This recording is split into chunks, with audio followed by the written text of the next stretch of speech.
So my next question is about abortion.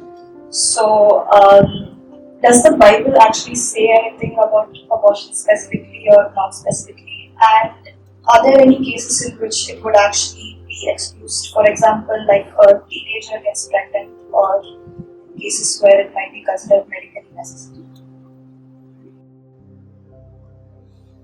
God is the author of life. The Bible categorically says He does not want a life. He does not take any life sacrifice. Neither does He want us to sacrifice that for whatever reason. I am not given the authorship for even my own life. Therefore, suicide is sin in the context of the Bible. So abortion is, God hates abortion. But when you think about an ethical situation, when a mother is facing a difficult situation, whether you save the daughter or the mother, we've had those questions come up before.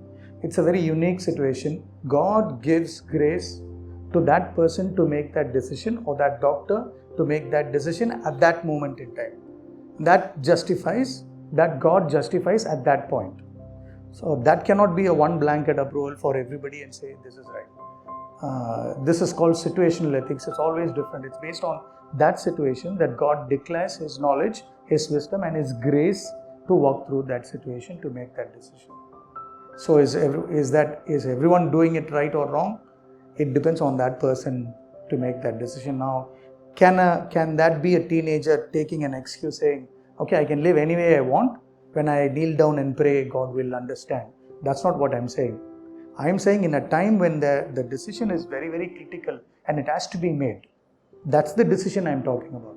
When it's a medical decision and there's a doctor and they have to make the decision, then they make the decision based on the grace of God given to them there. But do I go and get into that problem unnecessarily? I don't think so.